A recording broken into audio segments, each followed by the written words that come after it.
Thank you so much for staying tuned to this channel. If you just joined us, this is International Forum. It's all about the peace pact between Israel and Morocco, the impact in the Arab League peace process.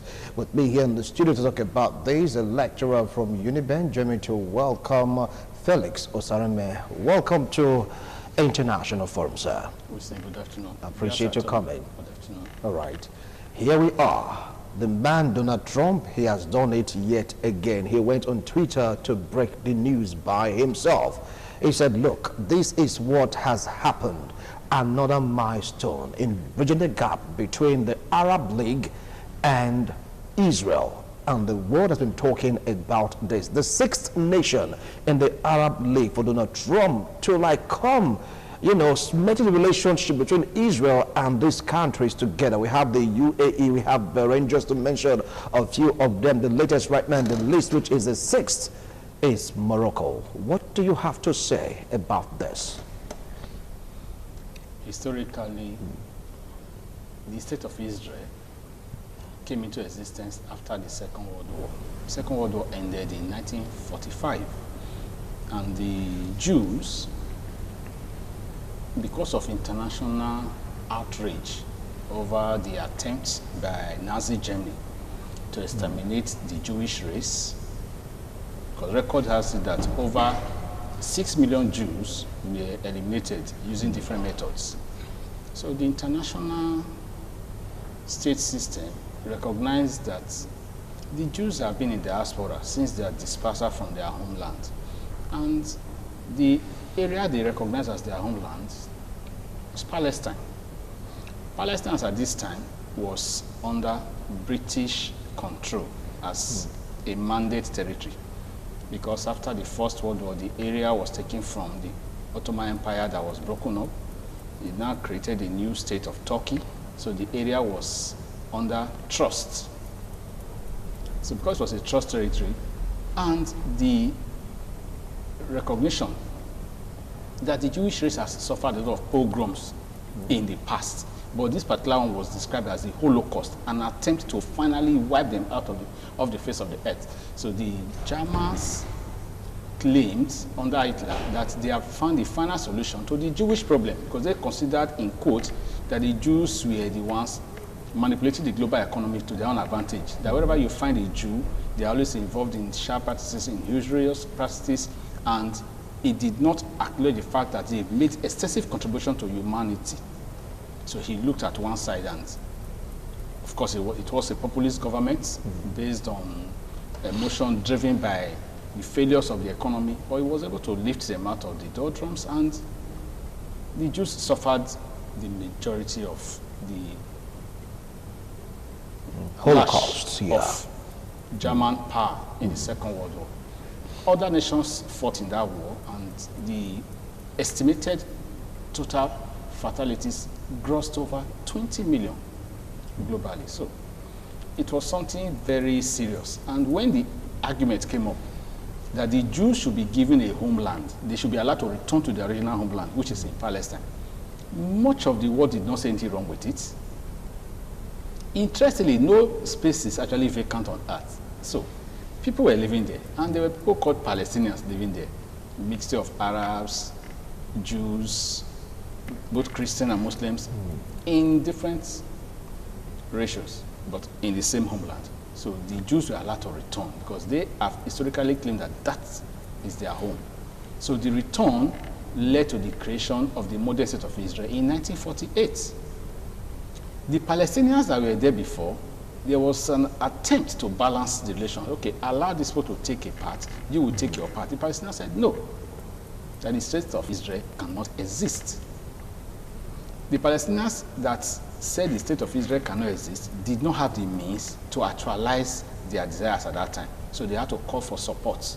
And the support came from other Arab states in the vicinity where Israel was now created.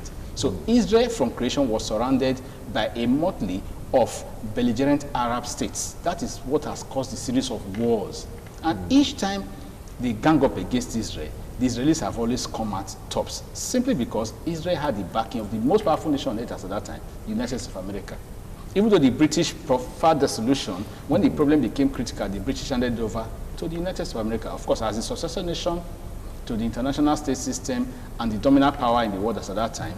Then taking note of the fact that this was also the era of the Cold War. Yeah. America wanted our interest to be seriously protected in the Middle East. And the Middle East became the economic powerhouse of the world because of crude oil that was in abundant commercial quantity in that area. So the U.S. interest was out there to reconcile our eye, which is Israel, in the midst of enemies that had what she needed to drive our economy, crude oil.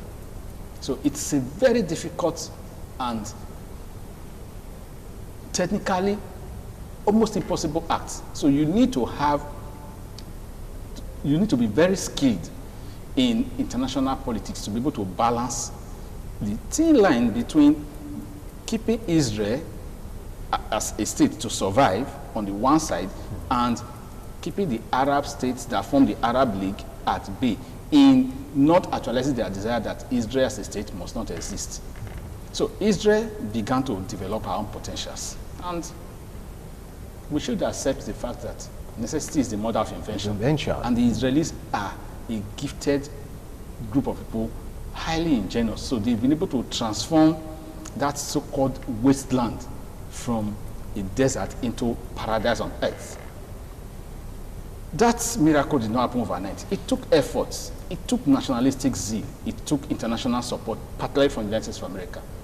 It also led to rifts. That's why the Middle East is considered as the most volatile part of the world. Middle East politics is very difficult to comprehend and manage.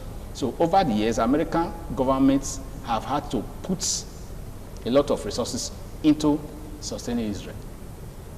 In that same scenario, Arab states are awash with dollars coming from the sale of crude oil. In fact, at a time, they even withheld the supply of crude oil to the Western states as a way of having economic leverage and to upturn the scale against Israel. But the Americans will always find a way, with support from other allies, in breaking through the stranglehold attempted by the Arab states. But you see, we should be very open about certain things here. The Arabs, their reaction has been more emotional than pragmatic. Emotional than pragmatic, yes, how? What was the promise they gave to the Palestinians? We will always support you. They should always put in place that simple and pragmatic cliche in international relations, which says there are no permanent friends, no permanent enemies, only permanent interests. The trajectory has been that over the years, each time there is open conflagration, the Israelis always come out tops. In fact, for each conflict that the Israelis best the Arabs, whether as a group or as individual states, whenever they go through the Palestinian land and attempt to snuff out Israel, Israel will claim more territory.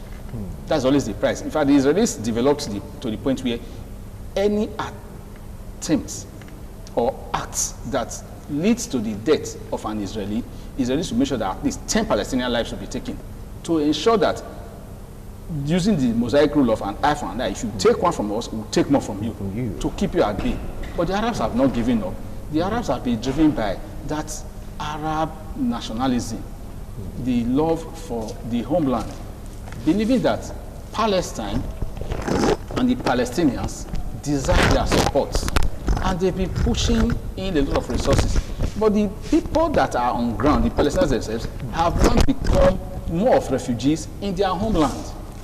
Because each time they go against Israelis, whether within their own area or with support from outside, they take the territories. They take the brunt of Israeli activity. So idea that the Israeli Defense Forces have now scaled up their activity to take more land and resettle more Israelis by inviting Israelis from all over the world to come home. And that there's land for you. If you come here, we'll give you land. And by the time you take more land, you are closing up the space. Because the space that was originally even given to the Palestinians, Israelis have taken more of it. And Israelis are laying claim to simple analogy. We won this land by right of conquest in battle. You were given a fair deal. You rejected the deal. You said we will not exist. Now we exist. We exist at your expense.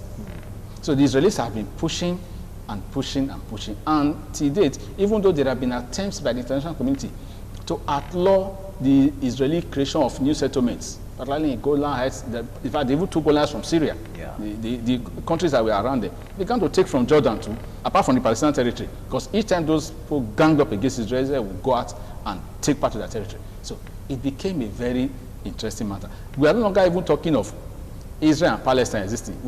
They are not asking Israel not to expand. Just maintain where you are. And Israelis have refused. The Israelis are still clearly stating their point that if the Palestinians, independently or with support, go against them, they will come out and expropriate more territory. So this has been the difficulty. And over the years, different American administrations have supported Israel to different extents. Either to say, okay, do not increase the acquisition of new territories, or relinquish some, or allow the Palestinians to exist to the level where they will not be able to constitute a major threat to the survival of Israel. But again, different groups have come out from the Palestinian, the Hezbollah and Hamas, and they've been constituting serious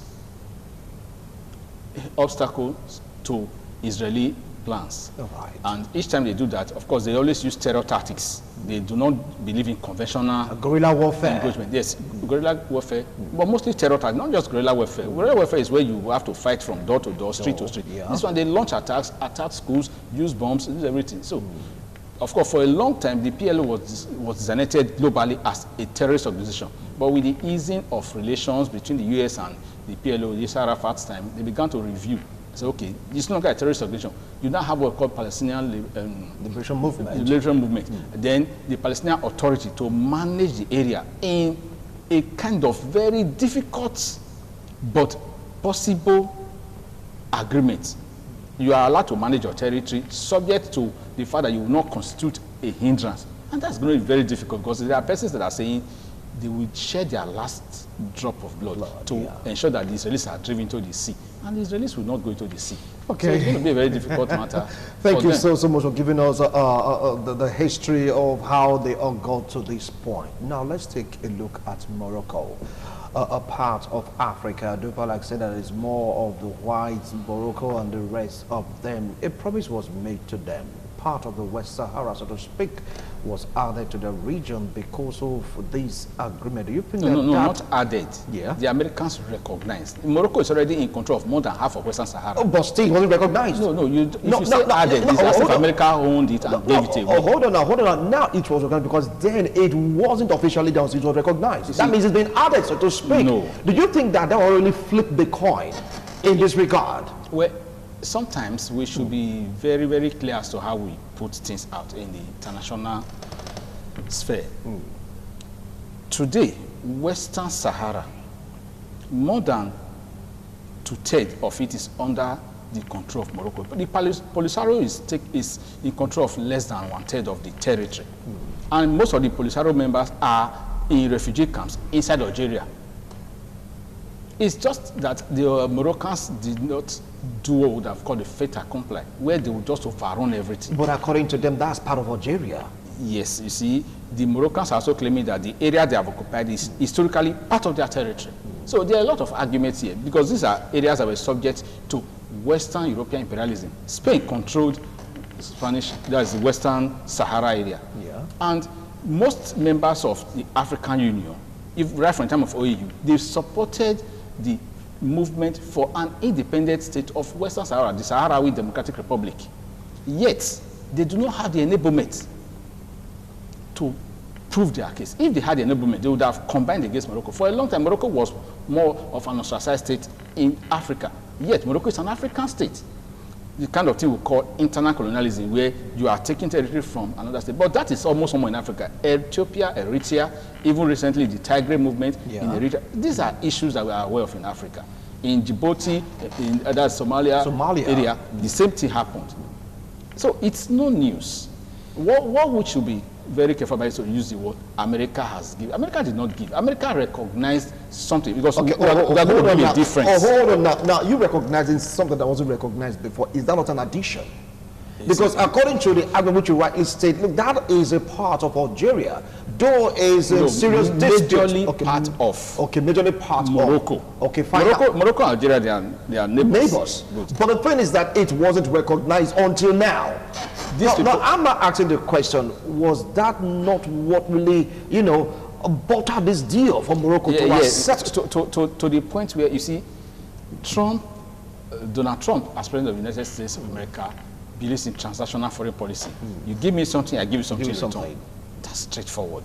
What did I say at the beginning? There are no permanent friends, permanent enemies. Only permanent interests. Look at the triangle. The triangle is Morocco, Israel, America.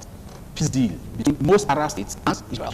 Morocco, West Sahara. Morocco recognized and Morocco from Arab states to win the embrace of the Palestinians. The Palestinians on their own cannot fight here. Palestinians always get support from outside, and that's the function of the Arab League that I have mentioned earlier on. Before now, Egypt and Jordan have made peace deals with Israel. You know, Camp David Accord that even led to the death of Anwar Sadat of Egypt. Now, interestingly, Egypt began to ask for a realistic policy towards Israel because Egypt realized that she was losing too much. Anytime they go against the Israelis, at the time, Israel took Sinai Peninsula from Egypt. From Egypt, yes. And that's a vast territory. If Israel had tried to hold on to Sinai Peninsula today, they would have cut Egyptian territory massively. So sometimes people become pragmatic and say, if we in 1948 wanted to support these people to get a homeland, and our support is not yielding fruit, should we continue to invest in an unprofitable venture?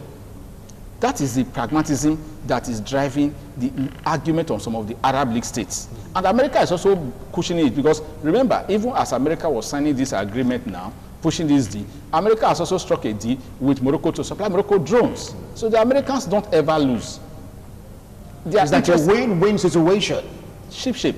Interestingly, from August till now, Trump has clinched major international agreements. First, it was Bahrain.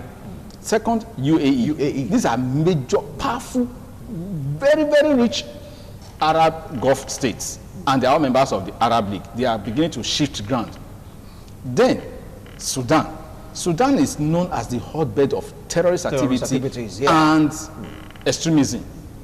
By going into a deal which has not yet been fully captured, because we are still asking, the transitional government in Sudan may not really have the full capacity to contract, but if they are in charge, then they can do something. So that's what Trump is actually driving. Then we are talking of Morocco. 4 states, 2 in the Gulf states, 1 in North Africa, and another one, okay, one is actually in the eastern part of North Africa. The other one is at the extreme. And Morocco is critical because Morocco controls aspects of the Straits of Gibraltar, which is the major access point to the Mediterranean Sea. The Americans will not lose in this game. The Israelis will not lose. The Moroccans also will ask, what is in it for us? And that is where so the Western power comes into play. Okay, because they don't even need the acceptance of the US. They are already firmly on ground. Remember, by if they don't need it, how come they are playing ball with the US right now? It is part of what you give. That means they need it. You are looking at... They need the recognition by the US to make it work, to cement the deal. Every deal gets to the point where you walk away with something. You can never have everything. That's what we call the Mexican standoff in negotiation. In negotiation, every negotiator asks, what can I take away? You will not get everything you want, but you will get something that will be pragmatic for you, that will be reasonable for you. So you go into a negotiation to get something. You won't get all. This is the standard rule in negotiation. If you get all, then you have become, what will I use? Okay, you have now become not a negotiator. You have become an imperator. You have taken it all. You didn't negotiate, you just claimed. So right now, Morocco will play the international card. Oh, we've been asking for this. United Nations has ruled out Morocco. There was a brokered armistice. There was an agreement from the time Morocco began to lay claim in 1975 to Western Sahara, which has been claiming itself to be Sahrawi Democratic Republic. Polisario has been fighting with support from African states. They've not been able to take that place from Morocco. That means that place has been in dispute. It has been in dispute from 1975. Okay. See now, up to 1991, when the UN stepped in, UN said, okay, broker these troops, keep to your areas. Do not encroach further. Yeah. Recently, Morocco has crossed the area, the demilitarized zone, the one we call no man's land. Morocco has crossed it. And US give them back in to spend this deal. So you see, Morocco has already moved across. US simply said, okay, what you have done, we accept. Fine. Now let's take a look at this standoff. So because right now it's like a standoff. You are giving what is being fought over to cement a deal with the Arab League. What do you think will now happen to that region if Trump had venture hand over the reins of affairs to Joe Biden? Trump is going to hand over to Joe Biden in January 2021. So it's not if paraventure, he's handing over. Okay, he's going to so it's already a fact. Okay. Now let's look at the dynamics here. Trump came up and said he was going to recognize Jerusalem as the capital of Israel. Did he not do it? He did it. He moved the U.S. embassy from Tel Aviv to Jerusalem. I don't foresee the United States of America backtracking. That's already an accomplishment. What if they meet with stiff resistance? What then happened to Algeria? They already moved it. Which Algeria? The Algeria that has been there for years, that couldn't help Western Sahara to perfect their claim. Algeria has actually been supporting Western Sahara, but Algeria also has limited capability. Algeria cannot overrun Morocco. Morocco is even very, very powerful in our own right. Algeria is powerful too. Both of them have had very close contact with France.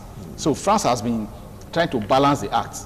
But Morocco will not give up. Morocco will, because in terms of land size, Algeria is very, very vast compared to Morocco. And Morocco will be saying that historically this is our territory. It is Western imperialism that broke this part away from us. We want our territory back. Some states, based on their power, can retain. Some cannot. So this is power politics. And the more powerful you are, the greater your claim. What sovereignty makes equal in the international political system, power makes unequal. That's why the United States can say, we support you, you remain strong. If they withdraw their support, you become weak. This is an element of power. We cannot run away from it. These are relations. And even if we are trying to moralize by saying, is it right or wrong? It's not a matter of right or wrong. It's a matter of who can do what and get away with what they have done. So morality is there, yes, but it's always in the background in international relations. So when states are related, states relate based on the base of their power. And they also relate based on their strategic interest, which is long-term desires. So will Morocco suddenly go back? The answer is no. King Mohammed VI of Morocco is saying now that they will still support the two-state solution in Palestine. They will still support that Israel does not continue to take more territory from Palestinians. They are supporting two-state solution. At the same time, they are normalizing diplomatic relations with Israel. I was coming to that. Now tell me, how can this thing pan out? You're for the Palestine, you're for Israel. How is it going to pan out? You can rob Peter to pay Paul. Because this time, the Palestine, they're accusing them of betrayal, that this is a betrayal. We agree to the fact that until they stop what they are doing, until they recognize the Palestinian state, we will have nothing to do with Israel. Here we are, 6 of our brothers, they really extend or accept, so to speak, the olive branch from Israel. It's a moral argument again. Promises can be broken. You know, when you make a promise, it's moral and expected. Even in international law, agreements should be respected. Pacta sunt servanda. Agreements should be respected. That's why they are called agreements. Signed and not be signed. Yes, but when conditions begin to change, certain parties will begin to abdicate themselves of obligations they've entered into freely. Especially when it is negative to their interest. Morocco is considering our interest in this matter, not the interest of the Palestinians. Even though they are paying what we can call lip service to Palestinian claim by saying, oh, we will still support the two-state solution. Nobody has run away from that two-state solution. Meanwhile, you do not expect Morocco today now to launch attack against Israel. Morocco is very far from Israel. Morocco will look at the distance. Morocco will have to go through Tunisia, part of Algeria, and Egypt to get to Israel. So Morocco is not a frontline state. Egypt is a frontline state. Egypt and Jordan lost so much to Israel. But still, in the agreement, they can send troops to aid Palestine, according to the agreement they have. They could send troops and not back up the troops with funds. Who will bear the cost? Who will bear the cost? And when there's no cash backing, it means they are clearly saying, don't worry, we are behind you, but we'll look into the matter. We are behind you, but we are not totally behind you. So it's possible to find, therefore, that Morocco, remember, I also mentioned something very critical, that Morocco is buying drones from the US. You know what drones are used Another deal. inside this deal. So there's a deal within the deal. Do you know what those drones will be used for? Drones are not things that you use to do aerial photography. They're going to be used for what? Conflict against who? Likely those people in Western Sahara. So Morocco is also harming herself for greater conflict, and she's getting support from the best of the best, the United States of America. As long as you play ball with Israel. Balance the equation very well for yourself. It's a clear deal. If Morocco is not losing, the US is not losing, Israel is not losing. So it's a win-win situation for all of them. So in this case, who's losing? Palestinians. They've lost out again. Wow. And the worst they can do, as usual, is to cry that they have been betrayed. But no matter how much they cry foul, people will not sacrifice their interest. Now, Bahrain moved out. All right. UAE moved out. Sudan too is like Sudan has agreed with the US. Is this the beginning of the end of the Palestinian state, knowing fully well that see, the Arab League are beginning to have this rapport, so to speak, courtesy Donald Trump with Israel? You know, in my analogy at the beginning, I mentioned that the Palestinians were given their own territory. That was a long time ago, 1948, and you know, they far off. It's far off, but again, they will have themselves to blame very soon. They were given their own, the Israelis were given. They rejected the agreement and launched attack against Israel in collusion with, supported by who? Other Arab states. Now, Israel rose up to the task, contained the Palestinians, drove out the other Arab states, and went after the Palestinians. Now, entered the territory meant for the Palestinians and began to claim. The states, Syria, they took part of Syria, took part of Jordan, and added to their own. So Israel is increasing in size. The Palestinian state is contracting. So as the Palestinian state is contracting, they are losing capacity to determine. And their capacity to survive is based on support from outside, even including, to an extent, from the US. The US was giving them aid because of the refugee status that most of them fell into. Trump is associating them. Trump has withdrawn most of the support for the Palestinians to crush their element of combativeness against the state of Israel. So Trump has openly stated he is all out for Israel, and he has been able to do that. I do not see the incoming administration reversing most of this. They will just allow it to be static. They will not reverse, they will not advance. They will leave it, they will tell everybody, maintain status. We will look to this matter. And with the effusion of time, other things may still happen. So the Palestinians should have been strategic. They should have done proper planning then to ask themselves, if we go against Israel, what do we do? So that's why I said it was an emotional situation for them. They were very emotive. Oh, this is our homeland. Yes, it's your homeland. How do you defend your homeland without having the capacity? Israel has now moved beyond the 1948 state to become a very powerful state. Israel can now take on any Arab state right now. Well, so people have the opinion that what Israel did is totally illegal. That they are hypocritic in all the accord they signed. In this sense, they keep harnessing, conquering, capturing territories. Israel uses one argument. You enter our territory, you launch attacks, we will come for you. Is that enough for them to go capture other territories? Even when peace is like, being brokered. Is that not hypocrisy? Peace is in brokered. That's why I said this is morality. This is not power. Power simply says protect you. Power is useless without being used. Power is nothing without being active. Power is not latent. Power is capacity to do things. And where the need is, compel others to do what you want. That's the power Israel is using. Israelis will not launch attack first. If you observe, the Israelis hardly go after the Palestinians. It's the Palestinians that will first of all launch rocket. Oh, they will say, okay, you people have reminded us that you still have territory. Where you are launching rocket from, we'll come and take it from you. As we are taking more from you, you have less areas. Palestine is the largest refugee camp in the world. People are not aware of that. The Palestinians are locked in. Yes, it's locked. That has turned into a refugee camp. At a point in time, Israel locked Palestine. In fact, it was permanent siege. Nothing could go in unless the Israelis approved. They dug tunnels into Egypt, into Sinai Peninsula to get supplies in. The Israelis would follow into those tunnels. You remember the case of those ships that moved from Turkey that went to break the siege? And the Israelis went there and told them, this is a state of war. We are not playing games here. This is not war games you play in computer system. This is real. You shoot one Israeli, you get down 10 Arabs. Sorry, 10 Palestinians. And the Arab states are beginning to ask themselves gradually. Don't forget, the most powerful of the Arab states is which one? Saudi Arabia. Saudi Arabia is being You are forgetting about one country, Iran. Iran is in total support of Palestinian state. And they made it clear right now that they arming their nuclear capability is non-negotiable. What do you think Iran will do in this contest? Because it's like the Palestinians say they are backing more or hoping more on the Iranians to do something, knowing fully well that their big brother in quote right now have deserted them because of this deal. It is the same philosophy of relying on somebody out there. It is going to be very difficult for the Palestinians. The Iranians, who is their strongest enemy right now? The US. Who is their greatest adversary in that area? Saudi Arabia. So the Iranians don't even have very good rapport with Saudi Arabia. You see, this is the element of divide and rule that the Americans are playing very well. The Arabs on their own are not even united. The Shia movement and the Sunnis are at loggerheads. And Iran is driving the Shiite side, while Saudi Arabia is Sunni. Look at what's happening in Yemen. So even within the Arab bloc, a lot of divisiveness is playing out.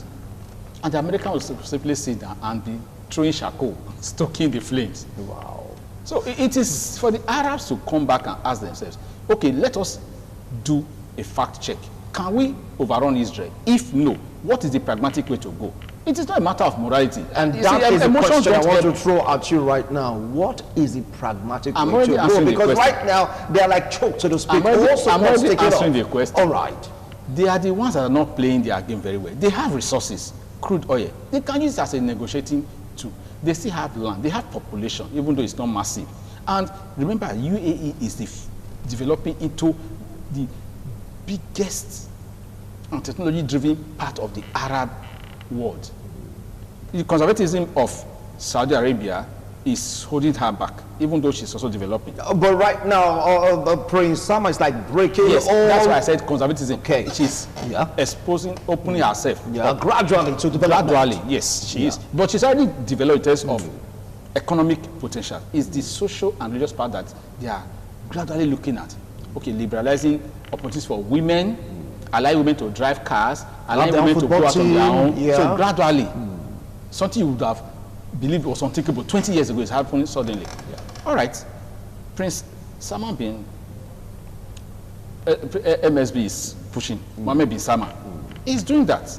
He is not yet the ruler in Saudi Arabia. He is the crown prince. Or of course, we know things working that he will succeed his father. We are hoping that there should be a smooth transition. While he's doing that, he's looking to the future. He's getting to the crystal ball. Can we continue to be in the 17th century? They don't use camels for transport anymore. So you cannot always say Islam said this. Yes, Islam is totality.